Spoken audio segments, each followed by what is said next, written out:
You know, I think narrowing down a quarter's worth of reading to just 10 books is one of the hardest things I have to do as a booktuber.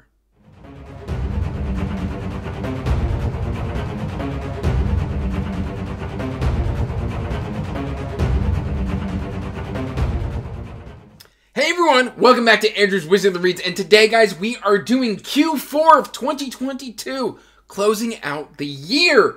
But before we get into that, let's do all of that YouTube nonsense by like, comment, subscribe, as it does help the channel grow, and please check the description box down below for the link to the Wizardly Duo Discord, so as links to all my social media and information about my Patreon. And with that out of the way, that is right, it is time for Q4 of 2022, and then immediately after that, I'm thinking of doing my top 10 of 2022, which if I thought narrowing it down in this quarter was going to be hard, the year of 2022 is going to be infinitely more difficult, because I've read 200 plus books, and I've got to narrow that down. I think I'm just going to have to, like, tack on a bunch of honorable mentions. And if you're wondering, Andrew, where are your glasses? Well, that would be, Christmas morning, my son decided to start crying at 5 a.m., and so I hopped up out of bed to go give him his bottle, and I stepped on my glasses and snapped them.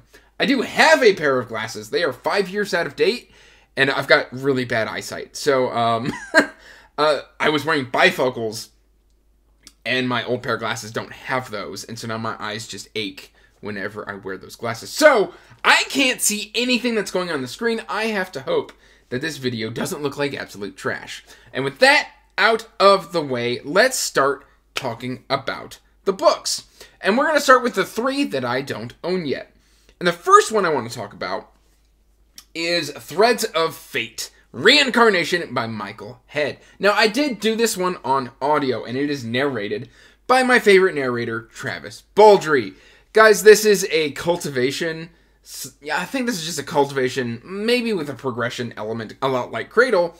And it's a fantastic story. So far, I'm 2 books into this series. I need to read the 3rd and the 4th one because I believe there's only 4 out so far. I could be wrong on that. But, yeah, so I read the first 2, and the first one is just absolutely mind-blowingly good. Now, there is a preface here. The main character is a Gary Stu. It is designed this way because it's called Threads of Fate Reincarnation. Basically, if you know cultivation, it's all about purifying the body, purifying the soul, opening up the chakras, like extending life and gaining more powerful and martial arts and things of that nature, and doing wacky stuff with magical powers, or through chi manipulation and things of that nature. And basically, when the story starts, Jim is 600 years old. He is about to break through to the peak cultivating level of Emperor, and then he is betrayed. He dies in the attempt, or in the betrayal, but in doing so, he gets a little bit of retribution, and in doing so, fulfills a really, really obscure apocalypse prophecy. And basically, the gods come to him in the void, and they're like, hey, you done messed up. We need you to go fix what you broke. And so they take his soul and his consciousness with all of that power and well, not all of the power, but all of the knowledge of how to obtain that power and use power smartly, and shoves it back 590 years in the past into his 10-year-old body. And he's just got to start all over again while fighting these kind of nether beings from outside of the universe called the Nox. And so we kind of deal with Jim as a 10-year-old. He's having to deal with puberty again, which I cannot wish on anybody. But it's absolutely fantastic watching Jim kind of think he knows what's going to happen, but by interacting with his past, he therefore changes what he knows to be the future. And so he's like, oh, I know you, I know what you're going to do, and da-da-da-da-da-da. And then things don't always quite work out that way, because now he has all this power, and he is able to affect the world differently, and so stuff starts to deviate. And it's a lot of fun to experience. I really love the first book. The second book was really good as well. Threads of Fate is a great read. The second book that makes my top 10, we're going to keep it kind of here earlier on. And normally, I don't include sequels to things that I've read, or like books that are late into the series, I am making an exception for Brandon Sanderson's Lost Metal. And bear with me, because I'm not super vocal about how I feel about the Cosmere. Like, I've read pretty much all of the main Cosmere novels. I enjoy Brandon Sanderson. However, Rhythm of War and Mistborn Era 2 were not my favorite reading experiences. And so I had lost a lot of my faith in what Sanderson was doing here in the Cosmere. Like, I really didn't like the direction that Rhythm of War was taking. It's my least favorite Stormlight novel. And so I wasn't going to jump in on the Lost Metal immediately. I was going to read it, but then my buddy Nico was just like, no, I'm loving this book. You have to experience this with me. Here, I'm sending you the audiobook. And I'm like, fine. And so I read it, and I loved it. It made me fall back in love with the Cosmere, because I had felt like, I really liked the first Era 2 novel, and names are escaping me right now. I can't see anything. I already told you I'm blind. Don't try and make me rely on my memory.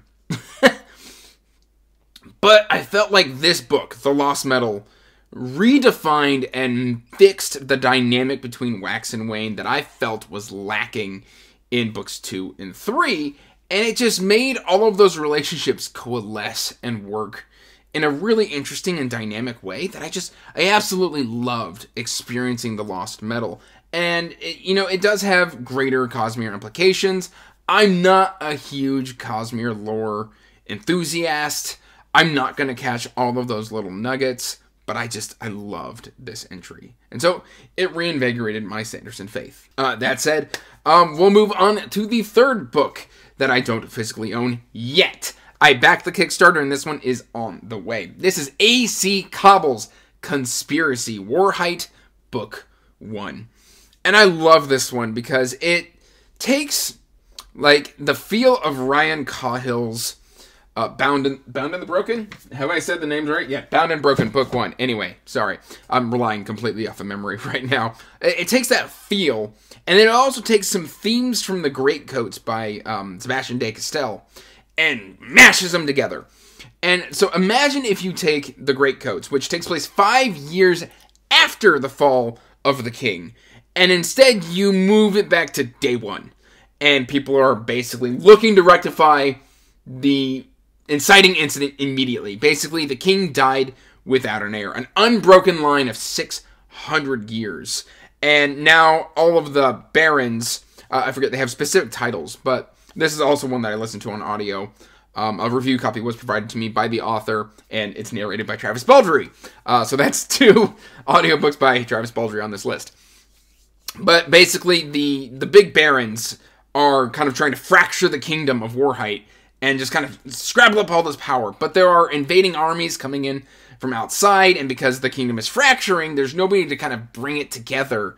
And so like they start assassinating all of the potential noble lines who can come and save the throne.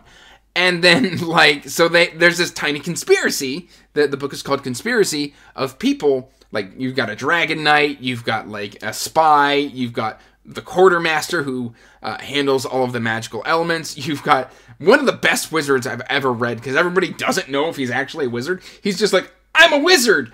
And they're like, oh yeah, do magic. He's like, I don't really want to do that right now. And they're like, can you even do magic? He's like, yeah, sure I can. They're like, do some magic. He's like, no. I love it. I love him. He's probably one of my most favorite wizards I've ever read. So if he doesn't end up being a wizard, I'm completely fine with that. That's neither here nor there. There's also just an up-and-coming kind of guy who his village is attacked because there's no king to keep the peace anymore. And then through some like Fae kind of intervention, something's going on and like things keep happening to him. Like he keeps moving up in life, but like it costs him something. And I loved this book so much. It was such a great experience. Yeah, I highly recommend this one. Okay, now we're going to move on to the physical copies. And starting off the physical copies, we've got The Bone Ships by R.J. Barker. And this is one of my most favorite nautical fantasies I think I've ever read. It's right up there with Live Ship Traders. And even though they're two like different pacings, I think, for Nautical, because Live Ship Traders is very slow and it takes its time kind of building everything up. This is kind of the exact opposite. It's fast paced because it's half the page length, but I still think we get a lot more done in just the first entry of the Tie Child trilogy than we do within like Live Ship Traders. And that's because you start with your characters at their lowest point. And then Lucky Mays, the shipwife of this crew, or the new shipwife, challenges the previous shipwife, which is just the captain, to like, you know, lead the crew. And she's this very renowned kind of captain. And she whips them all into shape, and she makes them a crew. She makes them cohesive. She makes them have respect for not only their ship, but for their countries and for themselves. And she forges them throughout this book into a found family. And it's so awesome watching her get everything quite literally ship shape. And there's just additional, like, politics, and there's great ideas in here. Like, there's cultural aspects in this book that our characters don't agree with and they want to see changed. And normally, if I read those things in a book, I'm like, ugh, I don't like that. And so my gut instinct was to put the book down, because I was just like, nope, these are having themes within the story that I just don't like. And then finally, as the book went on, I'm like, oh, they're looking to change the world. They don't like these things either. Our characters are fighting to be better. And I really love that message within this story. So yes, The Bone Ships was an amazing, amazing reading experience for me. Now, this one is going to definitely make this list. And that is Speaks the Nightbird by Robert McCammon. Now, I have to preface, there is a scene halfway through here that is... It didn't need to be there. It's gross. It's a trigger. It happens. I don't really want to... It's kind of like that scene. Like, if you have a problem with the scene in Stephen King's It, towards the end of the book, that everybody says, that didn't need to happen, that didn't need to be there. There's something not the same, but similar in this book. That said, this is set in, I believe, the Carolinas in 1699 America. And basically, we've got Matthew Corbett and his master, who is a judge or a magistrate.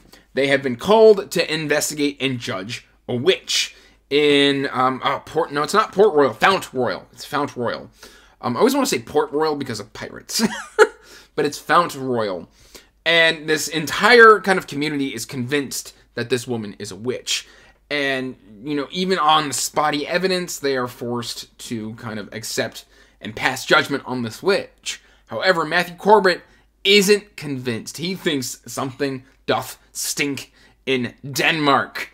And he starts to dig. And I loved his entire journey through this story. I thought it was very well handled. I thought it was masterfully written. I think it's got amazing prose. It's just got that one chapter in there that I'm just like, why? Do with that what you will. It's a fantastic read.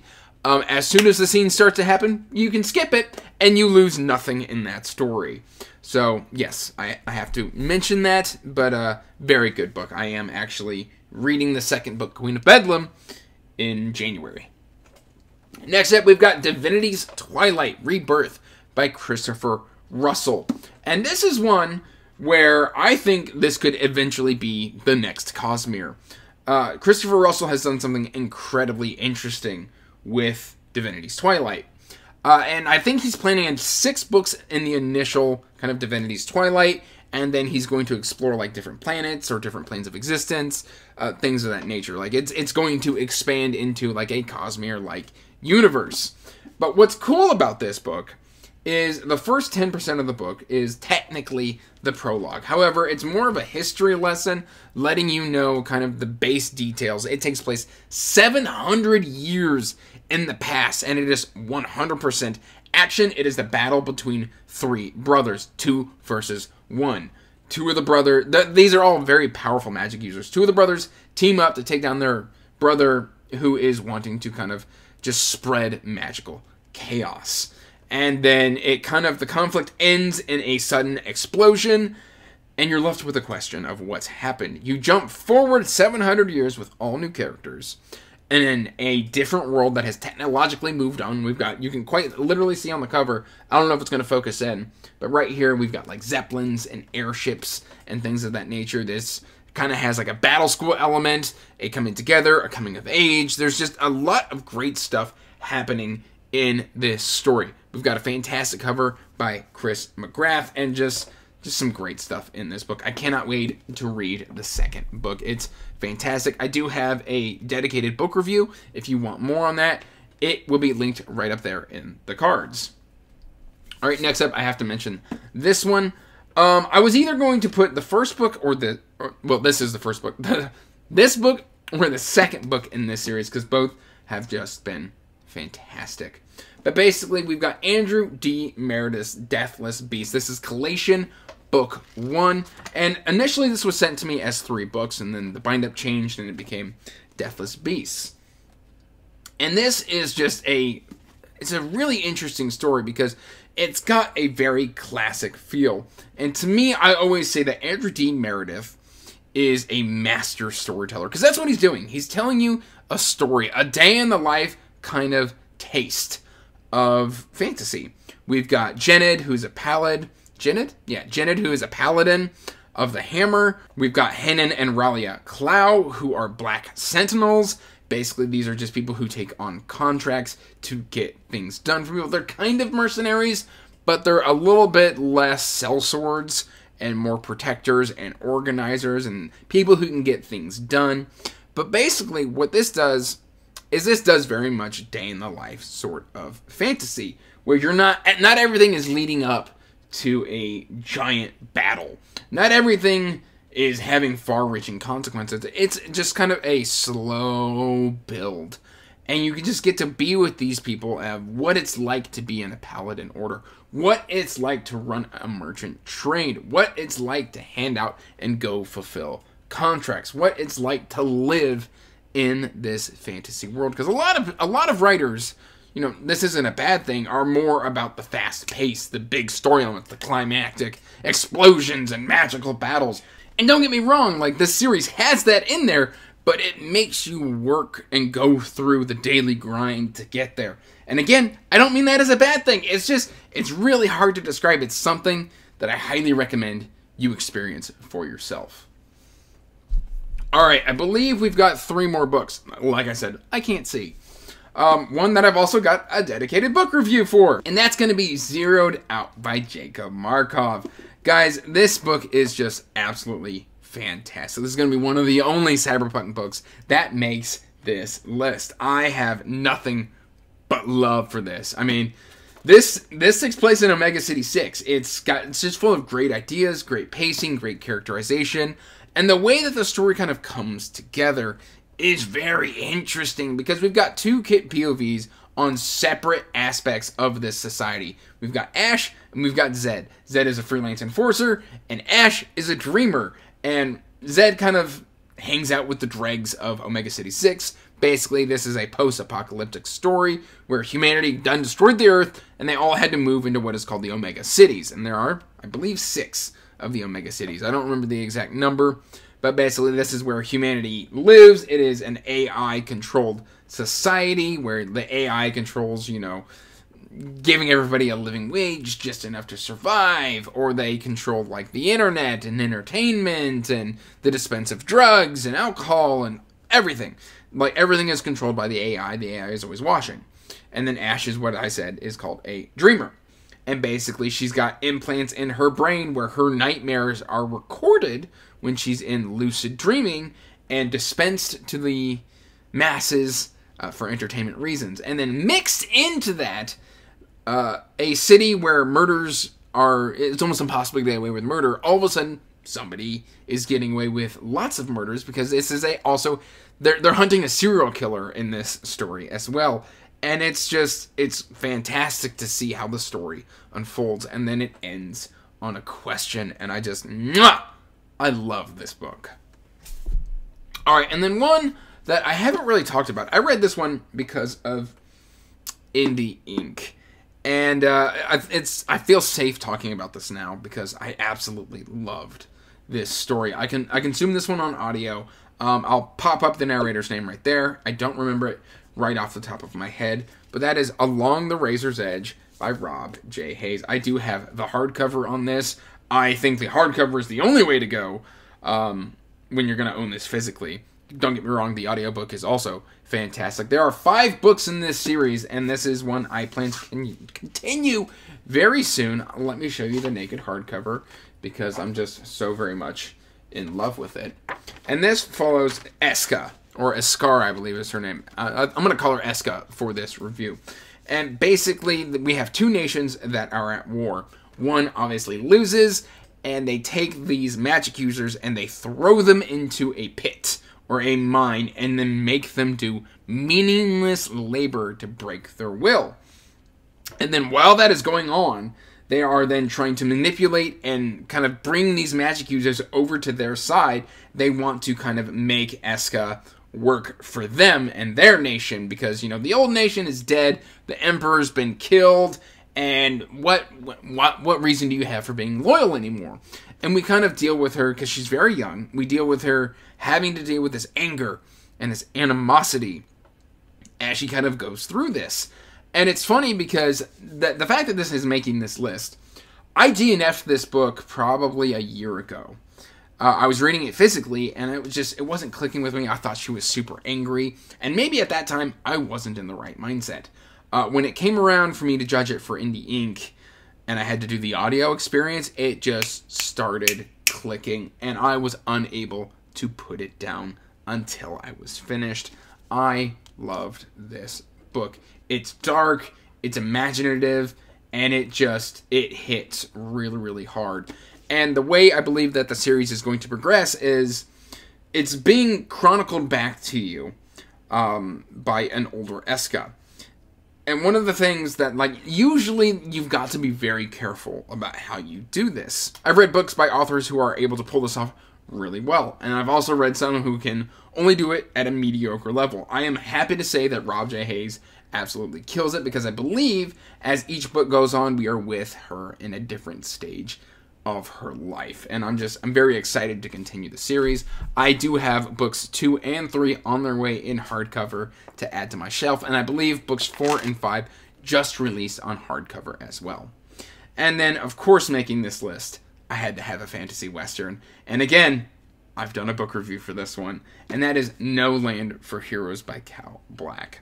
And guys, I love this story. This is one of the best fantasy western blends I think I've ever read. It takes all of that western vibe and then just makes it fantasy AF. We've got dragons, we've got basilisks, we've got demons, we've got elves, we've got sheriffs, we've got train robberies, we've got 6-shooters, we've got it all in here. And we've got Deputy Barry here. There are some great ideas and analyzing PTSD and survivor's guilt and everything that goes into it. Deputy Barry is a war hero, a disgraced war hero in hiding. And I just can't tell you how much I love this story. I got to do a review copy for this. I've got nothing but good things to say about it. There is a slight romance subplot, but again, it's like a slight romance subplot, like very, very slight. And I appreciate that, because it would have been very easy to be able to lean into that. Now, guys, these are all 5-star books. I really, really enjoyed all of these reads. I don't think that you can go wrong. And this is why I'm terrified to do my 2022 video. Let me know in the comments down below what some of your top 10 Q4 reads are. Do you agree or disagree with any of my choices? Do you want me to do a live premiere of my top 10 of 2022 that will come out the week after this video? Please let me know in the comments down below. And guys, that's really all I've got for you. So as always, till next time, peace out, stay magical, bye. And as always, I want to give a huge thank you to my patrons.